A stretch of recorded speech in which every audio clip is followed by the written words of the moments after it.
Shalom, saya Sarah Bunga dari kelas B12. Di sini saya akan memaparkan berbagai materi. Yang pertama, konsep Tuhan dalam iman Kristen. Poin yang pertama yaitu penyataan Tuhan. Penyataan dari Allah terdiri atas dua bagian, yaitu wahyu umum dan wahyu khusus. Wahyu umum yaitu Allah menyatakan dirinya kepada semua orang di setiap waktu dan di segala tempat. Contohnya, yang pertama melalui alam.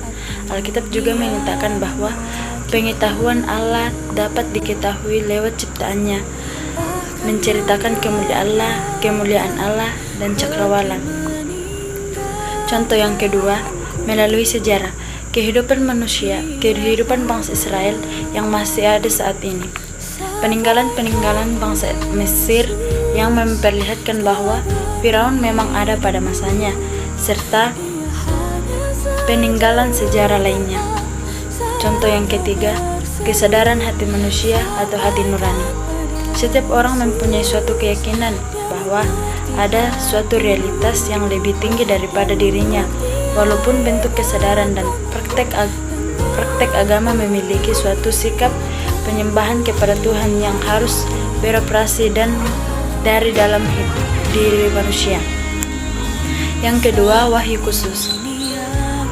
Wahyu khusus yaitu Allah menyatakan dirinya secara khusus kepada orang-orang secara spesifik di suatu waktu.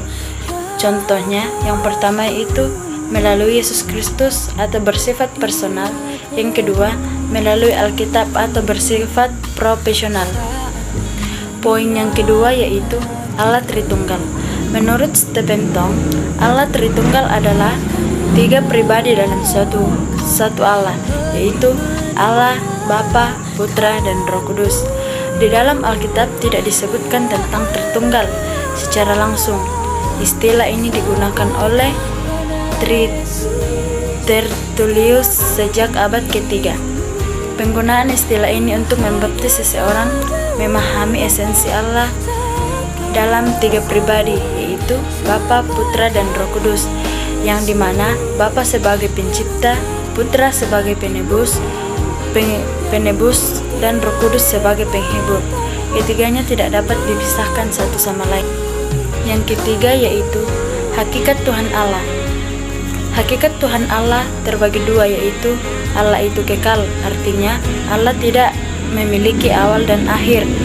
Allah tidak pernah berubah dalam Yesaya 40 ayat 28. Yang kedua, Allah itu hidup, artinya Allah adalah sumber dari semua yang hidup. Hidup itu identik dengan kesadaran diri atau berpikir, berencana, bertindak, dan berkuasa. Materi yang kedua yaitu konsep manusia. Yang pertama, pandangan manusia menurut budaya Toraja. Asal-usul manusia Toraja, Bong Matua atau Sang Pencipta menurunkan aluk yang dinamakan sukaran aluk. Sukaran aluk dalam masyarakat Toraja terdiri 4 tingkat lapisan sosial, yaitu yang pertama, tanah bulaan adalah lapisan bangsawan tinggi sebagai pewaris yang dapat menerima sukaran aluk yang dipercayakan mengatur hidup dan memimpin agama. Yang kedua, tanah basi adalah lapisan bangsawan menengah sebagai pewaris yang dapat menerima, meluangkan baitung, ditugaskan mengatur kepemimpinan dan mengajarkan kecerdasan.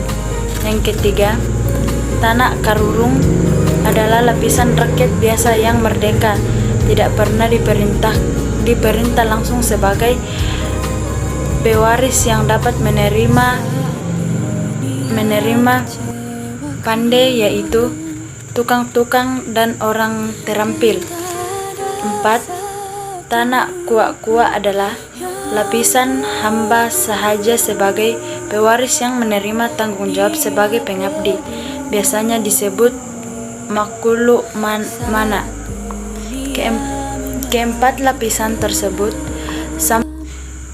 masih mempengaruhi kehidupan masyarakat dan kebudayaan Toraja karena merupakan dasar dalam pergaulan dan kegiatan di masyarakat seperti upacara Rambu Tuka, upacara Rambu Solo dalam penguasa atau pemerintah adat, di mana anggota dari masing-masing lapisan menempatkan diri sesuai dengan setara sosial yang dimilikinya. Selain itu, menurut pandangan budaya Toraja, manusia memiliki 4 karakter, yaitu Sugi, Barani, Manarang, Kenawa. Yang kedua, pandangan manusia menurut agama Hindu. Dalam agama Hindu, manusia lahir menurut kasta tertentu, diantaranya Brahma, yaitu golongan pendeta yang sederajat walaupun tidak memiliki derajat dari Tuhan. Agama Hindu secara tegas mengajarkan bahwa makna kehidupan bagi manusia Hindu adalah manusia harus mampu mewujudkan tujuan kehidupan yang digariskan oleh tujuan agama, yaitu melaksanakan jaga hitya yaca iti dharma, yakni terbentuknya manusia Hindu yang bahagia di dunia dan di alam surga. Untuk mewujudkan tujuan hidup seperti itu, manusia harus memaknai hidup ini sebagai sebuah hakikat kehidupan yang selalu berdasarkan pada dramining kehidupan, yakni berpedoman pada catur perusahaan sebagai tujuan hidup yang dilakukan dengan jalan menempuh catur marga. Dalam agama Hindu, manusia yang memiliki keyakinan di agama ini harus berbuat baik agar mampu mewujudkan tujuan kehidupannya yang diwariskan oleh agama. Yang ketiga, manusia menurut agama Buddha. Agama Buddha tidak memandang manusia dalam kasta, tetapi prinsip doktrin agama yang menyediakan bagi manusia kesenangan dan kenikmatan hidup duniawi. Tujuan hidup manusia ialah mencapai nibbana atau kesempurnaan.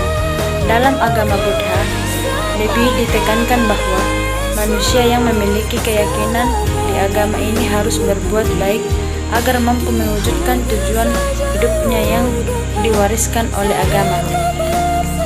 Yang keempat, manusia menurut Alkitab. Kejadian 2 ayat 7 berbunyi, ketika itulah Tuhan Allah membentuk manusia itu dari debu tanah dan menghembuskan nafas hidup ke dalam hidungnya. Demikianlah manusia itu menjadi makhluk yang hidup. Tujuan Allah dalam menciptakan manusia adalah untuk memuliakan Allah, sehingga ini menjadi alasan manusia diciptakan menurut gambar dan rupa Allah. Allah membuat hubungan perjanjian dengan manusia. Allah menjanjikan berkat dan rahmat-Nya, sedangkan manusia harus menguasai alam dengan menyadari statusnya sebagai ciptaan, bahwa kuasa kedaulatan Allah, namun manusia melanggar perjanjian tersebut dengan memberontak terhadap kekuasaan Allah. Dan yang kelima, manusia menurut agama Islam. Manusia diciptakan oleh Allah SWT adalah makhluk paling sempurna dibandingkan dengan makhluk lainnya, termasuk diantaranya malaikat, jin, iblis, binatang, dan banyak lainnya. Asal-usul manusia dalam Islam dijelaskan dalam proses penciptaan manusia pertama, yaitu Nabi Adam AS diberikan ilmu pengetahuan yang sempurna dengan segala karakternya. Allah mengangkat Adam dan manusia sebagai kaitan di muka bumi. Materi yang ketiga yaitu konsep dosa dan keterhilangan. Dosa adalah pelanggaran cinta kasih terhadap Tuhan yang mengakibatkan putusnya hubungan antara manusia dengan Allah. Dalam Roma 3 ayat 23 berbunyi, karena semua orang telah berbuat dosa dan telah kehilangan Allah. Roma 6 ayat 23 berbunyi, sebab upah dosa ialah maut, tetapi karunia Allah ialah hidup yang kekal dan Kristus Tuhan kita. Manusia memberontak kepada Tuhan dan memiliki jalannya sendiri. Memilih jalannya sendiri. Pemberontakan manusia ini disebut dosa, yang merupakan sikap tidak taat kepada Tuhan dan melawan Allah. Dosa mengakibatkan keterpisahan manusia dengan Tuhan, sesama dan dirinya sendiri, dan akhirnya mendapat penghukuman kekal. Konsep penebusan. Dalam Yohanes 14 ayat 6 berbunyi, kata Yesus kepadanya, "Akulah jalan, kebenaran, dan hidup. Tidak ada seorang pun yang datang kepada Bapa kalau tidak melalui Aku." Dalam Perjanjian Baru menjelaskan konsep penebusan melalui karya Yesus Kristus di kayu salib yang rela mati dan menebus manusia dari dosa.